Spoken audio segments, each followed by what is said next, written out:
नमस्कार दोस्तों, आप सभी के स्टडी फॉर यूपीएससी पीसीएस में स्वागत है। 65 दिन आपके पीटी एग्जामिनेशन में बचा हुआ है। 71 बीपीएससी की मैं बात कर रहा हूँ। क्या सब करना चाहिए? सबसे पहले तो भगवान की पूजा पाठ आराधना आरंभ कर दीजिए। अंतिम समय आ गया है, 60 दिन ही बचे हुए हैं। अच्छे से पढ़िए। इस 60 दिन में पढ़ाई के अलावा दुनिया की किसी भी चीज़ को प्रायोरिटीज़ मत दीजिएगा, कुछ भी नहीं, नथिंग। ये 60 दिन अगर सही से पढ़ लेंगे तो रिजल्ट का दिन जो होता है, उस दिन जो आपको लगता है कि मेरा क्यों नहीं हुआ, तो वो कम से कम गिल्ट नहीं होगा। गिल्ट तब होता है जब आपके पास समय था, मौका था, संसाधन उपलब्ध थे, पढ़ने की क्षमता भी थी, लेकिन पढ़ाई नहीं की किसी भी कारण से, तब सबसे ज़्यादा आपको गिल्ट होता है। आपने अगर मेहनत किया है, रिजल्ट नहीं भी होता है, अपोजिट भी रहता है, तो कम से कम इस चीज़ का सेटिस्फैक्शन रहता है कि मैंने अपना 100% दिया है। ओके। और सच पूछिए तो हमारे हाथ में दरअसल में यही होता ही है, मेहनत करना ही होता है। तो जेन्युइन तरीके से मेहनत कीजिएगा। रोज़ मैं इसलिए बोलता हूँ क्योंकि प्रेटी जितना नज़दीक आता जाता है, बच्चे उतने ज़्यादा परेशान होते रहते हैं। सबसे पहला काम है कूल रहना, रिलैक्स रहना, और फिर उसके पश्चात से पढ़ाई करना। परेशान होकर के अगर आप पढ़ाई लिखाई कर रहे हैं तो उसका कोई बेनिफिट नहीं होगा, आप भूलने लग जाएंगे चीज़ों को। ओके। 71 बीपीएससी के लिए वीडियो होगा, हालांकि 72 वाले बच्चे भी देखते हैं। 72 के लिए आंसर राइटिंग शुरू हो रहा है 15 जुलाई से, आप जुड़िएगा। 72 का मेंस का आपको फिर चिंता नहीं करना पड़ेगा, वो मेरे ऊपर छोड़ दीजिएगा।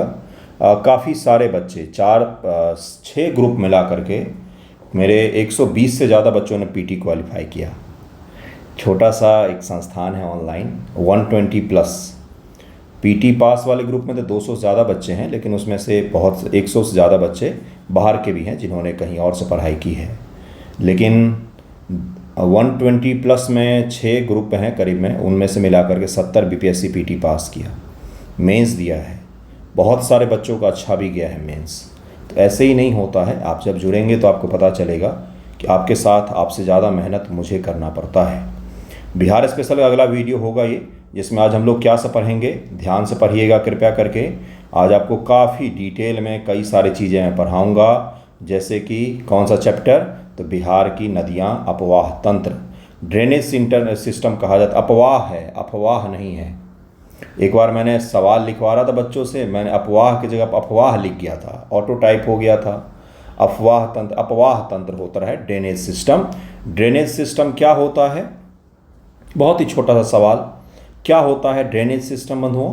तो जैसे आपका घर है, तो घर में से जल निकासी की कोई प्रणाली होगी, जल निकासी की कोई प्रणाली होगी, और जल आने का भी कोई प्रणाली होगा। घर में जल कहाँ से आएगा और कहाँ से निकल के जाएगा? जल किस लिए आता है भाई?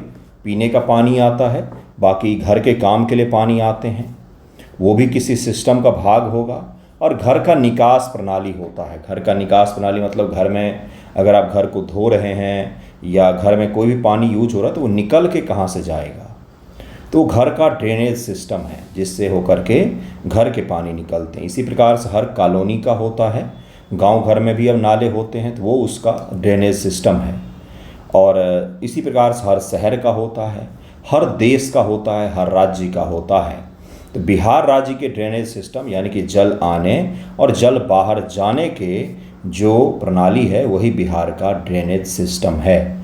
इसमें तरह तरह की नदियाँ शामिल होंगी, इसमें नहरें शामिल होंगे, इसमें तालाब और बड़े झील शामिल हो सकते हैं, कुछ लोकल ह्यूमन मेड और कुछ आर्टिफिशियल, कुछ प्राकृतिक इसमें जल संसाधन शामिल हो सकते हैं। इसी को क्या कहा जाता है? ड्रेनेज सिस्टम, अपवाह तंत्र कहा जाता है।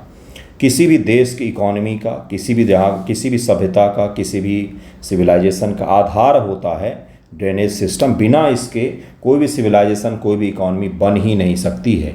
जहाँ पर ये उपलब्ध नहीं होता है वहाँ पर इंसानी आबादी विरल होती है, और वहाँ पर सरकार को कई सारी तकनीकों के जरिए पानी को लाने का प्रयास करना पड़ता है। जिसका उदाहरण है कि भाखड़ा नांगल जो डैम है, यहाँ से इंदिरा गांधी कैनाल निकाला गया है। किसके लिए? तो राजस्थान के सूखे इलाकों के लिए, राजस्थान के सूखे इलाकों के लिए निकाला गया है। ये मैंने आपको क्या बताया कि हम लोग क्या आज पढ़ने वाले हैं। टेस्ट सीरीज़ भी अपना चल रहा है, 15 जून से टेस्ट सीरीज़ शुरू हुआ है। जुड़िएगा अगर आपको बेहतर टेस्ट सीरीज चाहिए हो तो। और बहुत ही अच्छा है, मतलब कि शानदार है। जो बच्चे जुड़े हैं वो आपको बताएंगे कि कितना बेहतरीन टेस्ट है वो। देखिए पहला इसमें क्या है, बिहार में विद्यमान अपवाह तंत्र के अंतर्गत क्या क्या चीज़ें आएंगी, बताने की ज़रूरत है क्या।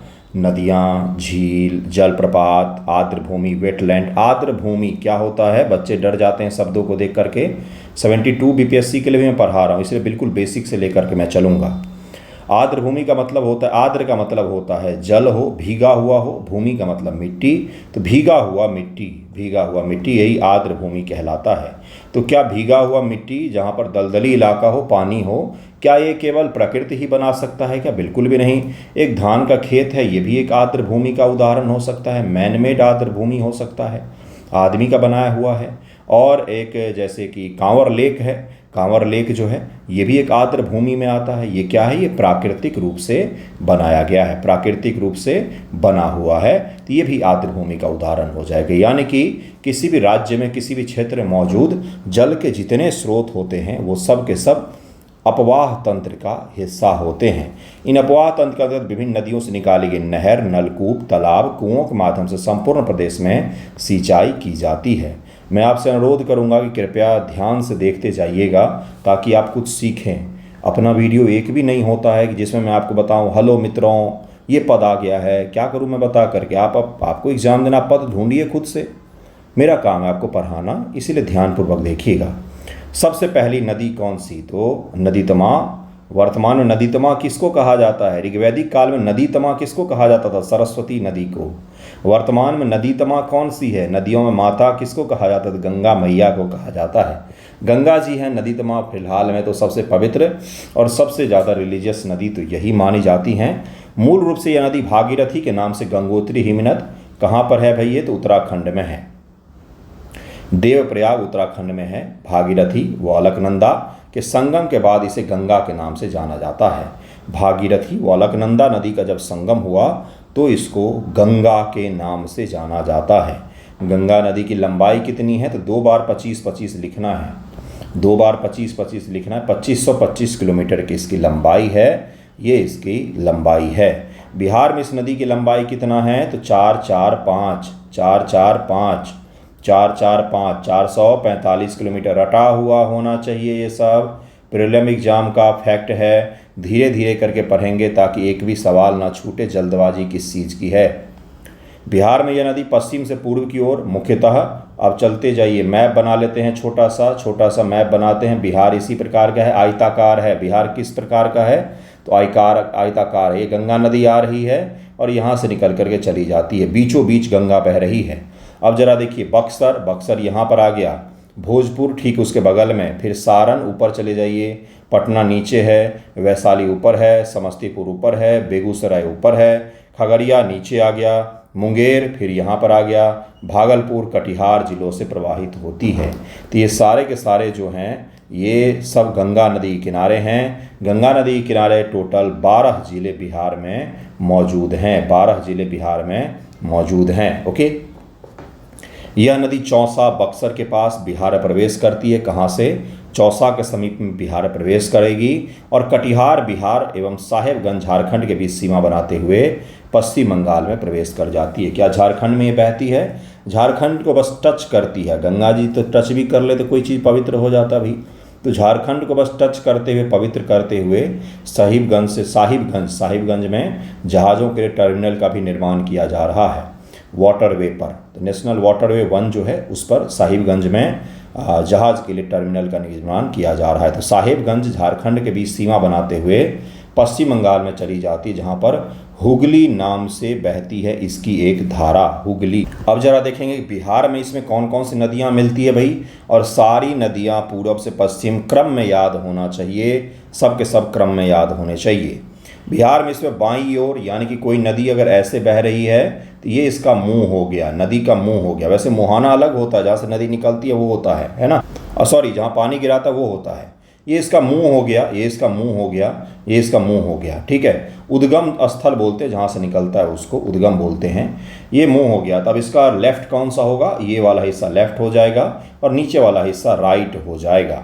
नदियों का लेफ्ट और राइट इसी को कहा जाता है। तो इसमें बाईं और उत्तर दिशा से मिलने वाली नदियों में घाघरा सबसे पहले कौन सी, तो घाघरा नदी मिल रही है देखिए। उसके बाद से गंडक नदी मिल रही है देखिए यहाँ पर, फिर बागमती, फिर बलान बागमती हो गया, कमला बलान हो गया, बूढ़ी गंडक, कोसी, कमला तथा महानंदा प्रमुख नदियां हैं। और ये सब के सब आकर के किसमें मिल जाती हैं, सबसे अंतिम नदी है महानंदा और सबसे पहली नदी है घाघरा। ये सब के सब आकर के मिल जाती हैं गंगा जी में। और ये सब बड़ी नदियां हैं, बहुत बड़ी नदियां हैं सब। जल धारण की क्षमता इन सब की बेमिसाल है, बहुत सारा जल ये ला करके गंगा जी में गिरा देती हैं।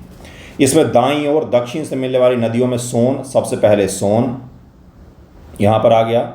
कर्मनासा, पुनपुन और किऊल नदियां हैं। सोन, कर्मनासा, पुनपुन और किऊल नदियां हैं। कर्मनासा, पुनपुन और किऊल नदियां हैं, इनको ध्यान रखिएगा, ये प्रीलिम एग्जाम में फैक्ट्स पूछे जा सकते हैं। जैसे पिछली बार एक सवाल पूछा गया कि निम्न से कौन सी एक नदी है जो डायरेक्टली आकर के गंगा जी में नहीं मिलती है, कोसी, कमला, बागमती, गंडक। तो कमला एकमात्र ऐसी नदी है इन चार ऑप्शंस में से जो डायरेक्ट गंगा जी में नहीं मिलती है। कोसी में पहले जाकर के कमला मिल जाती है, कमला नदी जो है वो पहले जाकर के कहाँ मिल जाएगी, तो कोसी में मिल जाएगी। यहाँ पर देखिए मिल रही है, और कोसी जाकर के कहाँ पर मिल जाती है, तो ये मिलती है गंगा जी में।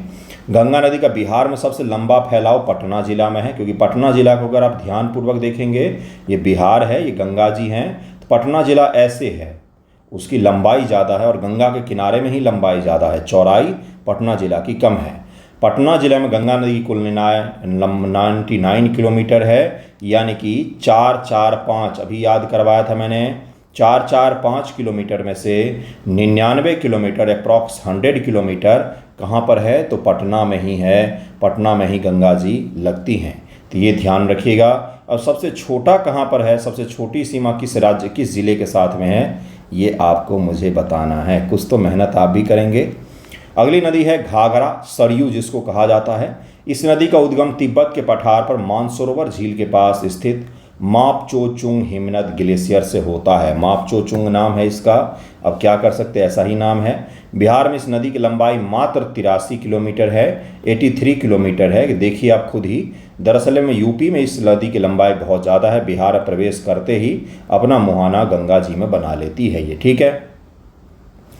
बिहार में यह दरौली सिवान जिला के नज़दीक बिहार प्रवेश करती है और रिविलगंज सारण जिला के पास गंगा जी में मिल जाती है। इस नदी को सरयू या करनाली के नाम से भी जाना जाता है, सरयू और करनाली के नाम से भी जाना जाता है, कृपया इसको ध्यान में रखें, वेरी वेरी इंपॉर्टेंट। इस पर नज़र नहीं गया है बीपीएससी का, ये कहाँ पर मुहाना बनाती है गंगा जी में, ये नहीं पूछा गया है, दरौली के बारे में नहीं पूछा गया है, इस बार पूछा जा सकता है। सोन नदी या गंगा में दाहिनी ओर दक्षिण दिशा से मिलने वाली प्रमुख नदी है। इस नदी का उद्गम अमरकंटक मध्य प्रदेश से होता है। अमरकंटक जो है मध्य प्रदेश और छत्तीसगढ़ की सीमा पर है बंधुओं, और यहाँ से दो नदियाँ निकलती है। अमरकंटक कुछ इस प्रकार का है, यहाँ से दो नदी निकलती है, एक बार इस तरफ निकल करके सोन नदी आ जाती है और दूसरी तरफ निकल करके नर्मदा नदी चली जाती है अरब सागर में। तो ये दो नदियाँ निकलती है यहाँ से, इसको आप याद में रखेंगे अमरकंटक के बारे में। अचानक कमर अमरकंटक इसको कहा जाता है। तीन मुख्य नदियां घाघरा, गंडक, सोन, उसकी सहायक नदियां गंगा नदी से पटना जिले में जुड़ जाती हैं। यह रोहतास जिले से बिहार प्रवेश करती है। सोन नदी कहाँ से, बिहार के बिल्कुल कोने पर जो जिला स्थित है वहाँ से प्रवेश करती है, बिल्कुल यहाँ से रोहतास से प्रवेश करती है ये। इसके बिहार में लंबाई कुल 202 किलोमीटर है, यानी कि वर्तमान में गंगा जी की लंबाई 445 था, दूसरे स्थान पर भी चल रही है कौन सी, तो सोन नदी 202 किलोमीटर। वैसे ये भी सोचने का चीज़ है, सारी नदियों के नाम महिलाओं के नाम पर ही क्यों होते हैं, नदियों को माता कहा जाता है इसीलिए। कोई एक नदी जानते जिसका नाम पुरुषों के नाम पर हो, आपके नाम पर रख दिया जाए क्या? नहीं है ऐसा कोई नदी जिसके नाम पर पुरुषों का नाम हो, पूरे दुनिया में ही कहीं नहीं है। अगला है 784 किलोमीटर है, वहीं इसकी संपूर्ण लंबाई सोन नदी की 784 किलोमीटर है। गोपद, कन्हर, उत्तरी कोयल, रिहंद इसकी प्रमुख सहायक नदियां हैं। इस नदी पर दक्षिण पश्चिम बिहार की सबसे बड़ी सिंचाई परियोजना भी निर्मित किया गया है। रिहंद सिंचाई परियोजना इसी पर बनाया गया है। कोसी, यह नदी अपना मार्ग बदलने के लिए कुख्यात है। जिन्होंने इस नदी का दर्शन नहीं किया है, एक बार इस नदी का दर्शन करें आकर के, बाकी सारी नदियाँ फीकी दिखेंगी इसके सामने में। न कोई ओर होता है, न कोई अंत होता है, समुद्र जैसा दिखता है ये अपने पीक सीजन में। इस नदी में प्रतिवर्ष आने वाले भीषण बाढ़ के कारण इसे बिहार का शोक कहा जाता है। यह नदी सुपौल, कहाँ पर है सुपौल, यहाँ पर है, यहाँ पर है सुपौल, ठीक है। मधेपुरा यहाँ हो गया, पूर्णिया बिल्कुल यहाँ हो गया, जिलों से प्रवाहित होकर गंगा नदी में मिल जाती है। इसका उद्गम गोसाई स्थान नेपाल से होता है। सन कोसी, ताम्र कोसी, तमूर कोसी, भूत कोसी, लिच्छू कोसी, दूध कोसी, इंद्रावती, अरुण कोसी इसकी प्रमुख सहायक नदियां हैं। एक बार और इसकी सहायक नदियों का नाम लेते हैं। देखिए क्या क्या है, सन, ताम्र, तामूर, भूत, लिच्छू, दूध और अरुण, इन सब में कोसी लगा दीजिए। बाकी एक इंद्रावती है जो एक्सेप्शन है, उसको भी याद में रखिएगा। नेक्स्ट नदी है गंडक नदी। कहा जाता है कि पहले गंडक और बूढ़ी गंडक एक ही हुआ करती थी, लेकिन भूगर्भिक हलचलों के कारण से ये दोनों नदियां अलग अलग हो गई। पहले एक ही हुआ करती थी ऐसा माना जाता है, मानने वाले मानते होंगे। बिहार में इस नदी की कुल लंबाई कितनी हो गई, 260 किलोमीटर हो गई। नेपाल से निकलती है, ये नेपाल से निकलती है और भैंसा लोटन पश्चिमी चंपारण के पास में जगह है, वहाँ से प्रवेश करती है। देखिए यहाँ से प्रवेश कर रही है ये। पहले गंडक आएगा, वेस्ट से ईस्ट में आएंगे तो देन फिर बूढ़ी गंडक आएगा। बूढ़ी गंडक यानी कि मुजफ्फरपुर, ठीक है।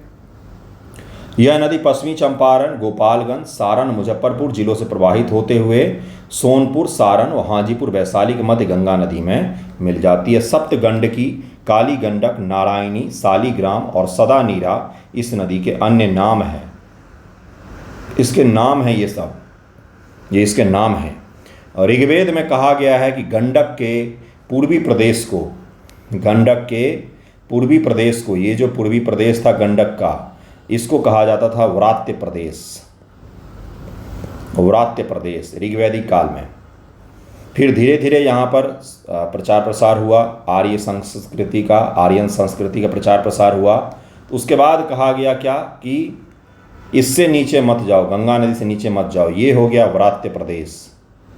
व्रात्य प्रदेश कहा जाता था। गंडक को सदा नीरा नदी भी कहा गया है वैदिक काल में। आपको कुछ कुछ चीज़ें बता दिया मैंने इंटरेस्टिंग सा। नेक्स्ट देखिए क्या है, इस नदी पर वाल्मीकि नगर पश्चिमी चंपारण बैराज का निर्माण किया गया है। बिहार के उत्तर पश्चिम जिलों में पश्चिमी चंपारण जिले में स्थित त्रिवेणी नहर गंडक नदी के बाएं तट से निकाली गई है। गंडक नदी आ रही है, इसका बायां तट कौन सा हो जाएगा, ये, यानी कि इस तरफ के जो बिहार के ज़िले हैं उनको लाभ पहुंचाया जाता है इससे नहर निकाल करके। जैसे कोसी नदी के बारे में हम लोग पढ़ेंगे ना, तो कोसी से दो दो नहरें निकाली गई, उसको दोनों विंग से, दोनों राइट और लेफ्ट दोनों हैंड से वहाँ पर नहरें निकाली गई हैं। और उन्हीं नहरों के जरिए बिहार के बहुत सारे ज़िलों में सिंचाई सुविधा बनी है। बूढ़ी गंडक, इस नदी को सामान्यतः गंडक नदी की परितक्य धारा माना जाता है। मतलब पहले गंडक नदी इसी से बहती थी, लेकिन दोनों का ब्रेकअप हो गया और गंडक नदी ने बूढ़ी गंडक को छोड़ दिया। इसकी उत्पत्ति चौतरवा चौर, विश्रामपुर, पश्चिमी चंपारण से होती है। अभी तक बीपीएससी ने ये नहीं पूछा है, पिछले 20-25 सालों में कभी नहीं पूछा है, अब पूछ सकता है, क्योंकि अब तक बीपीएससी ने जो जो नहीं किया वो सब कर रही है। इंस्टाग्राम भी चलाने लग गई बीपीएससी, तो अब तो ये पूछ सकता है आपसे, चौतरवा चौर से निकलने वाली उस नदी का नाम बताइए। तो बूढ़ी गंडक वो नदी है। मैं ही क्या पता पूछ लूँ आपसे अगले टेस्ट में। यह नदी पश्चिमी चंपारण, पूर्वी चंपारण, मुजफ्फरपुर, समस्तीपुर, बेगूसराय, खगड़िया जिलों से प्रवाहित होती हुई गंगा मिल जाती। खगड़िया को मैंने शायद नीचे बोल दिया था उस समय, मिस्टेक है। खगड़िया यहाँ पर है, ऊपर में है, ऊपर में है, ठीक है। मसान, बलौर, पंडई, डंडा, सिकटा, तिऊर, धनौत, कोहरा, तिलावे तथा अनजान कोटे इसकी सहायक नदियां हैं। क्या ये सब याद रखना है? कोई भी याद नहीं कर सकता इतना सारा गुरु, कितना रटेंगे, दिमाग की कैपेसिटी है। 2-4 नाम याद रख लीजिए, डंडा, पिटई, सिकटा, तो ये सब नाम याद रख लीजिए, बाकी तो ठीक है। सारे अजीबोगरीब नाम वाले जो आएंगे ना, बूढ़ी गंडक की सहायक नदी है। मसान, बालोर, पंडई, डंडा, ये सब नाम है। बूढ़ी गंडक की प्रमुख सहायक नदी कौन सी है? बागमती इसकी प्रमुख सहायक नदी है। बूढ़ी गंगा नदी गंगा की एक सहायक नदी है। इसे उत्तर बिहार की सबसे लंबी नदी के रूप में जाना जाता है। बागमती नदी है, इसका उद्गम महाभारत श्रेणी, ये क्या है भाई? पहाड़ की अलग अलग श्रेणियां होती, तो बहुत सारी पहाड़ी मिलकर, छोटी छोटी पहाड़ी मिलकर एक श्रेणी का निर्माण करती है, श्रृंखला, जिसका नाम है महाभारत। ये हिमालय की पर्वत श्रेणी का नाम है जो नेपाल में स्थित है। कहाँ पर है? नेपाल में। बिहार में इसकी कुल लंबाई 394 किलोमीटर है। अच्छी खासी लंबी है ये नदी, 394 किलोमीटर। कौन सा क्षेत्र? तो सीतामढ़ी, शिवहर, मुजफ्फरपुर, दरभंगा, समस्तीपुर, बेगूसराय जिलों में प्रवाहित होती है। दरभंगा शहर इसी के किनारे बसा हुआ है। लाल बकैया, विष्णुमती, लखनदेई, अधवारा, सिपरीधार, कोला और छोटी बागमती इसकी सहायक नदियां हैं। नाम जरूर ध्यान रखिएगा, कुछ कुछ का नाम तो जरूर ही ध्यान रखिएगा। नेक्स्ट नदी है कमला। इस नदी का उद्गम कहाँ से होता है? तो वहीं महाभारत श्रेणी से होता है, जहाँ से बागमती निकल रही वहीं से ये भी निकल रही। 120 किलोमीटर मात्र लंबी है और ये मधुबनी जिला, दरभंगा, सहरसा और खगड़िया जिलों से यह नदी प्रवाहित होती है। सोनी, डोरी, भूथी, बलान इसकी प्रमुख सहायक नदियाँ हैं। कमला नदी जो है ये डायरेक्ट गंगा जी में नहीं मिलती है, अपना मुहाना कोसी नदी में बना लेती है। और जयनगर मधुबनी में नेपाल सीमा के समीप, नेपाल सीमा लगती है जयनगर से, वहाँ से होते हुए ये बिहार प्रवेश कर जाती है। और इसकी सबसे बड़ी लंबाई जो है वो दरअसल में मधुबनी डिस्ट्रिक्ट में ही पड़ता है। ठीक है। भूतही बलान इसका नाम जो है ना, भूतही, वो इसीलिए भूतही पड़ा हुआ है कि अभी इसमें धूल उड़ रहा है, कुछ देर बाद इसमें दिख जाएगा आपको पानी ही पानी है। तो ये अजीबोगरीब तरह का नदी है जिसमें अचानक से पानी आ जाता है कहीं से भी, तो इसीलिए इसको भूतही बलान कहा गया है। फल्गु एक मौसमी नदी है जिसकी उत्पत्ति छोटा नागपुर के पठार से होती है। अभी तक में दक्षिण बिहार की पहली नदी आई, कौन सी? तो फल्गु नदी आई। इसकी लंबाई 235 किलोमीटर है, 235 किलोमीटर। इस नदी को बोधगया के निकट मोहना नदी के मिलने के बाद ही मुख्यतः फल्गु की संज्ञा दी जाती है। निरंजना, लीलाजन इस नदी की मुख्य धारा है। निरंजना नदी से कुछ याद आया हो तो मुझे बताइएगा। लोकायन इसकी सहायक नदी है। लोकायन किसकी सहायक नदी है? पूछ लिया जाए तो बहुत सारे बच्चे कन्फ्यूज हो जाएंगे क्योंकि कभी पूछा नहीं गया है। लोकायन किसकी सहायक नदी है? लोकायन नदी किसकी सहायक नदी है? तो वो है फल्गु की सहायक नदी है। और अंतिम सबसे बड़ी नदी है जो उत्तर बिहार में बहती है, वो है महानंदा। यह नदी बिहार मुख्यतः उत्तर पूर्वी बिहार, किशनगंज, पूर्णिया और कटिहार से प्रवाहित होती है। यही तो 3 जिले हैं जिसकी सीमा पश्चिम बंगाल से लगती है। यह नदी कुछ स्थान विशेषकर किशनगंज, पूर्णिया और कटिहार के अंतर्गत बिहार और पश्चिम बंगाल की सीमा का भी निर्धारण करता है। ये जो नदी है बीच में कौन कौन सी जगहों पर? किशनगंज, पूर्णिया और कटिहार में बिहार बंगाल की सीमा भी बनाती है। दरअसल बिहार बंगाल की सीमा 3 ही जिलों से लगती है, वो तीनों जिले यही हैं। सबसे ऊपर किशनगंज, देन पूर्णिया, देन कटिहार, इसको भी याद रखिएगा। ठीक है, नेक्स्ट पर चलते हैं नेक्स्ट पर। देखिए अगला नदी कौन सी है। इसका उद्गम हिमालय क्षेत्र के अंतर्गत पश्चिम बंगाल के दार्जिलिंग जिले में महालदीराम पहाड़ी पर स्थित पागल झोरा जलप्रपात से होता है। यहाँ से यह नदी बिहार, पुनः पश्चिम बंगाल और अंततः बांग्लादेश में जाकर के मिल जाती है। इसका उद्गम कहाँ पर है? दार्जिलिंग जो है बहुत ही खूबसूरत सा पश्चिम बंगाल का हिली जो एरिया है, वहाँ से इसका उद्गम होता है। मेची और कंकई इसकी सहायक नदी है।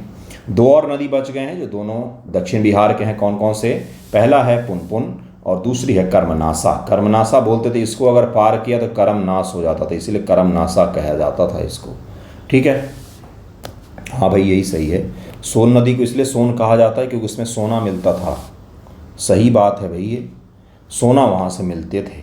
और दूसरा कारण ये भी है कि उसमें रेत बहुत ज़्यादा होता है सोन नदी में, तो वहाँ से रेत बहुत ज़्यादा खनन किया जाता है। घर बनाने वाले बालू जो होते हैं, तो इसको सोना इसीलिए कहा जाता है क्योंकि यहाँ से स्वर्ण की प्राप्ति होती थी। ठीक है, बिहार में इसकी कुल लंबाई 235 किलोमीटर है। यह चौराहा पहाड़ी पलामू झारखंड से निकलने वाली एक मौसमी नदी है। अभी तक हमने जो पढ़ा उसमें से मौसमी नदी में प्रमुख मौसमी नदी पुनपुन ही है, जो बिहार में औरंगाबाद अरवल से प्रवाहित होते हुए पटना के समीप गंगा नदी मिल जाती है।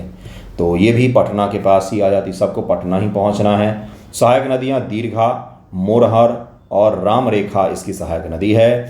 इसके पश्चात है कर्मनासा या गंगा की एक सहायक नदी है जिसकी कुल लंबाई 192 किलोमीटर। इसका उद्गम कैमूर की पहाड़ी से होता है। कर्मनासा का उद्गम कैमूर की पहाड़ी से होता है। कैमूर की पहाड़ी से जो अभी तक नदियाँ निकली है उनमें एकमात्र है ये। यह नदी बिहार उत्तर प्रदेश के मध्य सीमा का निर्धारण करती है। साथ ही आरा बक्सर से प्रवाहित होते हुए चौसा के निकट गंगा जी मिल जाती है। चौसा वही है जहाँ पर चौसा का युद्ध हुआ था। किसके किसके बीच में हुआ था? 2 महीने बाद प्रीलिम का एग्ज़ाम है, चौसा का युद्ध किसके किसके बीच में हुआ था याद नहीं है। ऐसा कैसे हो सकता है भाई? निर्णायक युद्ध माना जाता है। सत्ता बदल जाती इसके बाद तो दिल्ली की। किऊल नदी, इस नदी का उद्गम झारखंड के गिरिडीह जिले में स्थित टिसरी पहाड़ी से होता है। इस नदी बिहार के जमुई और लखीसराय जिलों से प्रवाहित होती थी। एक समय किऊल नदी जो इसके आस पड़ोस के एरिया थे जैसे लखीसराय और जमुई, ये क्राइम के गढ़ बन गए थे काफ़ी समय पहले, क्योंकि यहाँ पर रेत माफिया सक्रिय हुआ करते थे। यह नदी सूर्यगढ़ा लखीसराय के निकट गंगा में मिल जाती है। उत्तरी कोयल नदी है, यह भारत के झारखंड राज्य में बहने वाली एक नदी है। इस नदी का उद्गम रांची के पठार से होता है। रांची के पठार का मध्य भाग है गुमला, वहीं से इसका उद्गम होता है। गांव भी लिख दिया है कुटुवा। इसके बाद से उत्तरी कोयल नदी लातेहार जिले के नेतरहाट के पूर्व से, नेतरहाट का नाम तो जानते होंगे, नेतरहाट स्कूल एजुकेशन के लिए जाना जाता है, मॉडल स्कूल है। देश में सबसे ज़्यादा IAS IPS और नेता बनाने वाला ये स्कूल है नेतरहाट का स्कूल। बिल्कुल सही बात है भाई, यहाँ से बहुत सारे IAS बने हैं। अब क्या खासियत क्या थी? अमीर बच्चे नहीं, गरीब घरों के बच्चे एडमिशन लेने जाते थे, और जब निकलते थे तो कोई IAS बन रहा है, कोई IPS बन रहा है, कोई FS बन रहा है। बहुत सारे बच्चे यहाँ से शानदार लोग निकले हैं पढ़ाई की बदौलत। पढ़ाई ही आपको सब कुछ दिलवाती है जीवन में।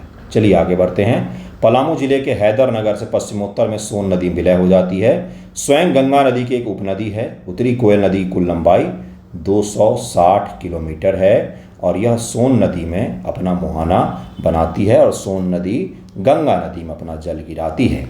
बिहार में झील भी हैं, बड़े बड़े झील हैं, इतने बड़े बड़े झील कि भाई क्या ही बोला जाए। प्रचार प्रसार सही ढंग से नहीं किया गया, नहीं तो देश विदेश से लोग हमारे झीलों को देखने आते। पहला झील है अनुपम झील, कैमूर, इसका कहाँ पर है? कैमूर में है। दूसरा है कांवर झील, एशिया के सबसे बड़ी और ताज़ा जल वाली गोखुर झील है। इसका निर्माण गंडक नदी के विसर्पण से होता है।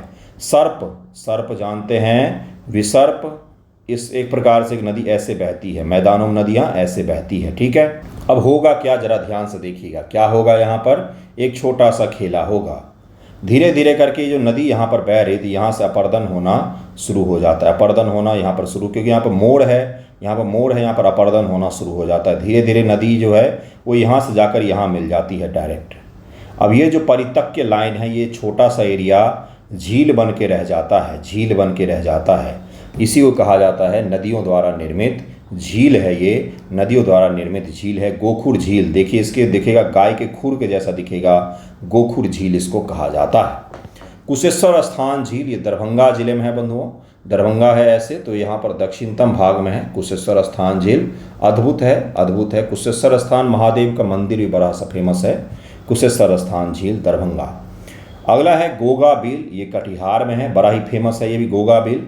सिमरी बख्तियारपुर झील, ये भी बहुत ही फेमस है, सहरसा में है।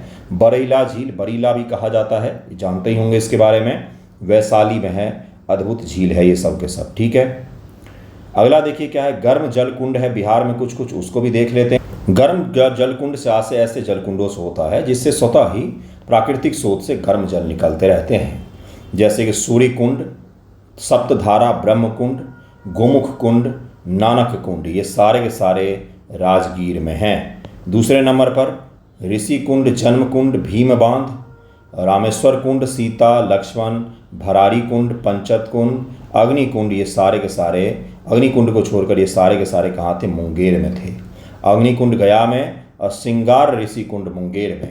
तो सिंगार ऋषि कुंड मुंगेर में और अग्नि कुंड गया में, बाकी ऊपर के जो 5 थे वो राजगीर में, और उसके पश्चात सारे के सारे मुंगेर में हैं या बिहार में स्थित। सर्वाधिक गर्म कुंड कौन सा है? तो ब्रह्म कुंड सबसे ज़्यादा गर्म कुंड माना जाता है। दरअसल में यहाँ पर पानी गर्म होते हैं और उनमें सल्फर की भी मात्रा होती है, तो सल्फर की मात्रा होने से घाव वगैरह, शरीर के चोट वगैरह में राहत मिलता है, इसीलिए इनको चमत्कारी भी मान लेते हैं कई सारे लोग, जबकि उसके पीछे का विज्ञान यही होता है। बिहार आर्थिक समीक्षा 23-24 के अनुसार बिहार में सिंचाई कुल क्षमता कितना है? तो 1117.54 लाख हेक्टेयर एरिया में सिंचित क्षेत्र है बिहार का। यहाँ पर सिंचाई किया जा सकता है, वो क्षेत्र है 117.54 लाख हेक्टेयर एरिया है। बिहार में सकल सिंचित क्षेत्र कितना है? 17-18 में 54.14 लाख था, जो बढ़ करके कितना हो गया है? 117.54 लाख है। यानी कि बिहार में ये बढ़ गए हैं। ठीक है, जिसका कुल सिंचित क्षेत्र में सबसे सिंचाई के विभिन्न स्रोतों में नलकूप मुख्य स्रोत है। नलकूप जो बोरिंग बोलते हैं उसको, वो सबसे बड़ा स्रोत है जिससे सबसे ज़्यादा सिंचाई की जाती है। सबसे ज़्यादा किससे की जाती है? तो नलकूप से की जाती है। 63% बिहार की सिंचाई इसी से की जाती है। इसके बाद नहरों से सिंचाई होती है। 31% एरिया पर नहरों से सिंचाई होती है। नहरों का विकास सबसे ज़्यादा उत्तरी बिहार में हुआ है। सबसे ज़्यादा उत्तरी बिहार में नहरों का विकास हुआ है। तालाब से सिंचाई उसके बाद तीसरे स्थान पर आता है। तो यानी कि सबसे ज़्यादा 63% सिंचाई जो है नलकूप से, बोरिंग के माध्यम से।